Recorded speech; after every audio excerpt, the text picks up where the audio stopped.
HM TV ask talk ప్రేక్షకులకు నమస్కారం. నా పేరు మారుతి కిరణ్.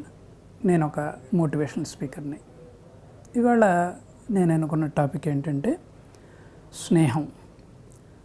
స్నేహమేరా జీవితం అని ఒక కవి అన్నాడు. నిజంగా ఆలోచిస్తే స్నేహమేరా జీవితం అన్న దాంట్లో ఎంతో అర్థం ఉంది. భూమికి సూర్యుడు ఎంత అవసరమో జీవితానికి మిత్రుడు కూడా అంతే అవసరం. ఒక్క మిత్రుడు కూడా లేనివాడిని నమ్మటం కష్టం. ఎందుకంటే ఆ మిత్రుడికి సమాజం మీద కూడా నమ్మకం ఉండదుట. అందుకని ఎక్కడో చదివాను, ఒక్క మిత్రుడు కూడా లేనివాడిని కనుక మీరు చూపెడితే ఒక్క తప్పు చేయని వాడిని కూడాను నేను చూపెడతాను అని ఒక వ్యక్తి ఛాలెంజ్ చేసేట. ఈ రెండు కుదరని వ్యవహారాలు. అసలైన స్నేహితుడు ఎట్లా ఉంటాడంటే మనలో ఉన్న ఒక నిద్రాణమైన శక్తిని బయటికి తీయగల కెపాసిటీ అతనికే ఉంటుంది. అంటే ఇక్కడ ఒక మంచి కొటేషన్ గుర్తుకొస్తున్నది. అదేంటంటే, a friend is a person who knows the song of your heart and he will sing it back to you when you have forgotten the words అన్నారు. అంటే ఏంటంటే, కష్టకాలంలో మనం మన హృదయ రాగాన్ని ఆలపించడానికి ఇబ్బంది పడుతున్నప్పుడు మనల్ని అర్థం చేసుకున్న మిత్రుడు, అంటే మన హృదయ రాగాన్ని అర్థం చేసుకున్న మిత్రుడు మనకి పదాలని అందిస్తాడట. ఇంకొక విషయం కూడా ఎక్కడో చదివాను. ఉమ్మడి కుటుంబ వ్యవస్థ పోయిన తర్వాత, చిన్న చిన్న కుటుంబాలు వచ్చిన తర్వాత, భార్యాభర్త అందరూ డబ్బు వెనుక పరిగెడుతున్న తర్వాత నిజంగా మనల్ని అర్థం చేసుకునే మిత్రులు ఉన్నారా అని కనుక ప్రశ్న వేసుకుంటే చాలామందికి ఎవరున్నారబ్బా అనే ఒక సందేహం కలుగుతున్నదిట. మనం ఒకసారి మిత్రులందరం కూర్చొని ఒకసారి డిస్కస్ చేసుకుంటూ ఉంటే, అంటే మా వయసులో ఉన్న మిత్రులందరం కూర్చొని డిస్కస్ చేసుకుంటూ ఉంటే ఒక మిత్రుడు ఒక ప్రశ్న లేవదీశాడు. ఆ ప్రశ్న ఏంటంటే, ఉదాహరణకి నీ భార్యకి అర్ధరాత్రి 2ంటికి ఉన్నటువంటి కడుపులో నొప్పి వచ్చింది, లొంగలు తిరిగిపోతూ ఉన్నది, ఎవరికి ఫోన్ చేస్తే బాగుంటుంది అని ఇప్పుడున్న తరంలో కనుక ఎవరినైనా ప్రశ్నిస్తే 30 సెకండ్లలో నాకు అద్భుతమైన ఫ్రెండ్ ఉన్నాడని ఎవడైనా చెప్పగలడా అని అడిగితే మేమందరం అనుకున్నాం చాలా కష్టం అని చెప్పేసి. ఎందుకంటే నేను కళ్ళు మూసుకొని ఆలోచించినా నాకు ఒక అద్భుతమైన ఫ్రెండ్ కూడా దొరకలే. ఎందుకంటే ఈ 60 ఏళ్ల జీవితంలో ఒక అద్భుతమైన స్నేహితుడిని కూడా సంపాదించుకోలేకపోయాను. అంటే అసలైన సిసలైన స్నేహితుడు ఎట్లా ఉండాలంటే, అర్ధరాత్రి ఏదన్నా అనుకోకుండా ఆపద వచ్చినా ఒక్క ఫోన్ కాల్ చేస్తే చాలు, కారుతో పాటు క్రెడిట్ కార్డు కూడా తీసుకొచ్చి, అరే నేనున్నాను రా, ఇబ్బంది ఏం లేదు, అమ్మాయికి హాస్పిటల్లో చేర్పిద్దాం అన్న ఒక తృష్ణతో ఉన్న ఒక ఫ్రెండ్ ఉంటే మన జీవితానికి అంతకంటే ఏం కావాలండి. ఇంకొకటి, మనం ఎప్పుడన్నా పొరపాటు చేసినా సరే కొన్ని విషయాలు మనం భార్యకి చెప్పలేము, అట్లాగే తల్లిదండ్రులకు చెప్పలేము, పిల్లలకు కూడా చెప్పుకోలేము. అంటే ప్రతి వ్యక్తికి ఒక స్ట్రాంగ్ బాక్స్ ఉంటుంది. ఆ స్ట్రాంగ్ బాక్స్లో కొన్ని ఆలోచనలు మనలోనే ఉంటాయి. ఆ ఆలోచనల్ని మనం ఫ్రెండ్తో తప్ప ఇంకెవరితో పంచుకోలేము. మనం ఎక్కడన్నా చెడు మార్గంలో కనుక పయనిస్తున్నప్పుడు తప్పకుండా మనల్ని కరెక్ట్ చేసేవాడు ఎవడు అంటే మన మిత్రుడే. ఒక వ్యక్తి అన్నట్ట ఏమన్నాడంటే, మనసు బాగలేనప్పుడు గుడికి వెళ్తాను, లేకపోతే మఠాధిపతి దగ్గరికి వెళ్తాను, లేకపోతే లైబ్రరీకి వెళ్ళి ఏదో ఒక పుస్తకాన్ని ఆశ్రయిస్తాను అని చాలామంది అంటూ ఉంటారు. కానీ నేను మటుకు నాకు నచ్చిన ఫ్రెండ్ దగ్గరికి వెళ్ళి కాలక్షేపం చేస్తాను, నా కష్టాలన్నీ అతనికి చెప్పుకుంటాను అని అన్నట్ట. ఇంకొకటి ఇక్కడ మనం ముఖ్యంగా గమనించాల్సింది ఏంటంటే, ఫ్రెండ్ భార్య అంటే ఫ్రెండ్ వైఫ్ ఏ వయసులో ఉన్నా కూడాను తల్లితో సమానం అండి. అంటే ఫ్రెండ్ మన మీద ఒక విధంగా మేనమామలాగా స్వతంత్రం చూపెడతాడు, తమ్ముడులాగా ఆప్యాయాన్ని పంచుతాడు, అట్లాగే తాతయ్యలాగా జీవితంలో క్రోడీకరించిన అనుభవాన్ని కూడా మన మీద కుమ్మరిస్తాడు. కాబట్టి జీవితంలో స్నేహితుల్ని ఎంచుకోవటంలో చాలా జాగ్రత్తగా ఉండాలండి. స్నేహం అనేది కూడా ఎట్లా ఉండాలంటే, మనతో పాటు పెరుగుతున్న చిన్న మొక్కలాగా ఉండాలి. మనం పెరుగుతూ ఉంటే మహావృక్షమే చివరికి మనకి నీడనివ్వాలి. అంటే ఫ్రెండ్స్ అంటే నాకు గుర్తుకొచ్చింది, ఫ్రెండ్స్లో కూడా రకాలు ఉన్నారండి. ప్రపంచం మొత్తం మీద ఫ్రెండ్స్ని ఒక పక్కన కనుక పెడితే, అంటే ఒక సబ్జెక్టుగా కనుక తీసుకుంటే దాంట్లో 6 రకాల ఫ్రెండ్స్ ఉన్నారండి. అందులో మొదటి తరహా వ్యక్తులు అంటే ఎవరంటే మంచివారు. అంటే ఏంటంటే వీళ్ళ కంపెనీలో ఉంటే మన నాలెడ్జ్ పెరుగుతుంది.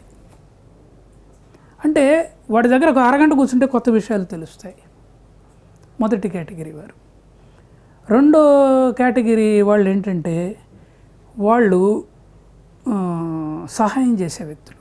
అంటే వాళ్ళు మంచివాళ్ళు కారు, కాకపోతే ఏంటంటే వాళ్ళకి మన సమస్య చెప్పుకుంటే చాలు, నేనున్నానురా నీకు ఇబ్బంది లేదని చెప్పేసి ముందుకు వచ్చేస్తారనమాట.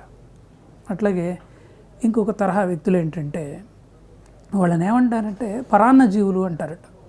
అంటే వాడు వచ్చాడంటే మన మీద ఆధారపడటమే, మనతోనే కలిసి ఉంటాడు, మనతోనే తాగుతాడు, మనతోనే తింటాడు, మన టైంనే తినేస్తాడు. వాడు ఏందో కబుర్లు చెప్తాడు. ఆ కబుర్లు చెప్పినంతసేపు చాలా చాలా ఇదిగా ఉంటుంది మనకి. వాడికి వెళ్ళిపోయిన తర్వాత తెలుస్తుంది చాలా టైం వేస్ట్ అయిందని చెప్పేసి. అట్లాగే కొంతమంది ఉంటారు, వాళ్ళు ఏంటంటే దొంగలు అంటారు వాళ్ళని. వాళ్ళు ఏంటంటే వాడు మాస్టర్ ప్లాన్తో వస్తాడు. వాడికి ఏదో అవసరం ఉంటుంది, ఒక 1000 రూపాయలు 500 రూపాయలు. ఇక వాడు వచ్చి ఆ కబుర్లు ఈ కబుర్లు అన్నీ చెప్తాడు. వాడి యొక్క ఘన చరిత్ర చెప్పుకుంటాడు. కానీ అర్జెంటుగా నాకు ఒక 500 రూపాయలు కావాలంటాడు, తీసుకెళ్తాడు. వాడు మళ్ళీ ఎట్టి పరిస్థితుల్లో కూడా ఇవ్వడం. అట్లాగే కొంతమంది వ్యక్తులు ఉన్నారు, వీళ్ళని ఏమంటారంటే వీళ్ళు దొంగల కంటే అన్యాయం అండి. వాళ్ళని ఏమంటారంటే తుచ్చులు అంటారు. అంటే మనకి తెలియకుండానే మన వెనకే గోతులు తవ్వుతారు.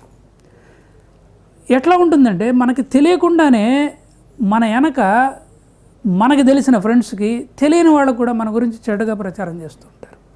చివరికి ఒక పరిస్థితి ఎట్లా వస్తుందంటే ఎక్కడికి పోయినా సరే మనకి ఎవరి దగ్గర నుంచి సహకారం అందదు. అందరూ మనల్ని దొంగను చూసినట్టు చూస్తుంటారు. ఇది ఎలా జరిగిందంటే అసలు చేసిన వాడు ఎవడో కూడా తెలియదు. అంటే వాళ్ళకి ఏంటంటే ఏ వ్యక్తిని నమ్మరు, అంటే వాళ్ళకి స్నేహితులు ఉండరు. స్నేహితుడనేవాడు వాడి జీవితంలో ఒక్కడు ఉండడు అనమాట.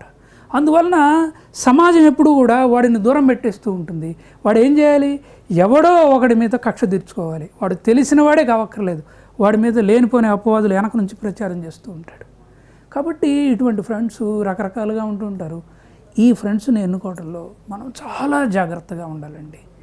జాగ్రత్తగా ఉంటే మన జీవితంలో క్వాలిటీ పెరుగుతుంది. ఆలోచన క్వాలిటీనే కాదు, మన యొక్క సాంసారిక జీవితంలో ఎన్నో ఒడిదుడుకులు వస్తూ ఉంటాయి. తప్పనిసరిగా ఆ టైంకి వచ్చి వాళ్ళు తప్పనిసరిగా వాళ్ళ చేయుతను అందిస్తారు. అప్పుడు ఆ ప్రమాదం నుంచి మనం బయటపడతాం అన్నమాట.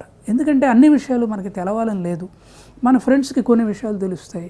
ఇప్పుడు ఒక వ్యక్తి దగ్గరికి పోవాలి, ఒక జబ్బు వచ్చింది, ఆ డాక్టర్ ఎవరో తెలియదు, ఎక్కడుంటాడో తెలియదు, వెంటనే చెప్తాడు ఈ సమస్య మా ఫ్రెండ్కి వచ్చింది, ఆ డాక్టర్ దగ్గరికి వెళ్తే నీకు అన్నీ కరెక్ట్గా చెప్తాడని చెప్పేసి. ఒక డాక్టరే కాదు, ఏ విషయంలోనైనా సరే మంచి సలహాలు ఇచ్చి మనల్ని ఆదుకుంటాడనమాట. ఒక తల్లి 100 మంది ఉపాధ్యాయులతో సమానం అంటారు, కానీ ఒక మిత్రుడు 100 మంది బంధువులతో సమానం. ఎక్కడో చదివాను, ఒక వ్యక్తి ఏమంటాడంటే my friends are my estate అంటాడు. అట్లాగే ఇంకో ఫ్రెండ్ ఏమంటాడంటే my friends are true forgivers అని అంటాడు. స్నేహితుడి గురించి ఎంతైనా చెప్పుకోవచ్చు. బోర్న వర్షం పడుతున్నది, గొడుగు ఒక ఫ్రెండ్ చేతిలో ఉంది. అతని ఫ్రెండ్తో అంటట, నా ఇల్లు దగ్గరే కదా, నీ ఇల్లు దూరం కదా, ఈ గొడుగు తీసుకొని నువ్వు ఇంటికి వెళ్ళిపో అని చెప్పేసి వర్షంలో తడుచుకుంటూ వెళ్ళిపోతాడట. అది కాసేపు మనం మహాభారతంలోకి వద్దాం.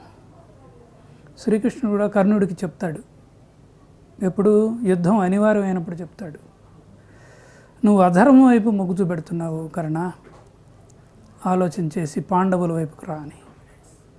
అప్పుడు కర్ణుడు ఒకటే మాట అంటాడట,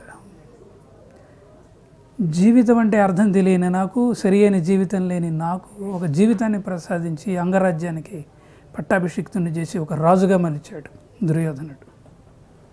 నన్ను నమ్ముకుని యుద్ధానికి సంసిద్ధత చూపెట్టాడు.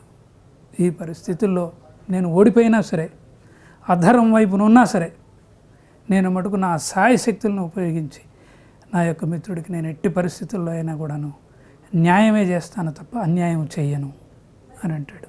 అంటే ఫ్రెండ్షిప్కున్న గొప్పతనం అటువంటిదండి. అట్లాగే మీరు చరిత్ర పుటల్ని తిరగేయండి, ఎంతోమంది ఉంటారు. కృష్ణుడు, కుచేలుడు, మీరు ఎప్పుడన్నా కుచేలోపాఖ్యానం చదవండి. కృష్ణుడు కుచేలుడికి ఎన్ని సపర్యలు చేస్తాడో. ఎందుకంటే అన్నీ తెలిసిన వాడు కుచేలుని యొక్క పరిస్థితి తెలియదా? కుచేలుడు ఎందుకు వచ్చాడో తెలియదా? బంగారపు సింహాసనం మీద కూర్చోబెట్టి రుక్మిణీదేవి బంగారు పాత్ర నుంచి జలాన్ని వదులుతూ ఉంటే కళ్ళతో కడిపి ఉత్తరీయంతో తుడుస్తాడండి. దొంగచాటుగా ఉన్న అటుకుల్ని తింటాడు. ఆ కుచోలాపేకనం చదువుతూ ఉంటే కళ్ళు చెమ్మగిలుతాయండి. అట్లా ఫ్రెండ్షిప్కి ఎన్నో ఉదాహరణలు మనం చెప్పచ్చు. అసలు మన జీవితాన్ని సరి అయిన మార్గంలో పెట్టడానికి మిత్రుడే ప్రధానమైన కారణం అండి. అసలు ఫ్రెండ్షిప్ ఎలా ఉండాలి అంటే చలిమంట దగ్గర చలి కాచుకున్నట్టు ఉండాలి. నిప్పురవ్వులు పడినా కూడాను జరగకూడదన్నట్టుగా ఉండాలి. అంతేగాని పొగ తెప్పించే కన్నీళ్ళకి నీళ్లు తెప్పించే పొగమంటలాగా ఉండకూడదండి. కాబట్టి ఎంతకాలం బతుకుతాం అనేది పక్కన పెట్టండి.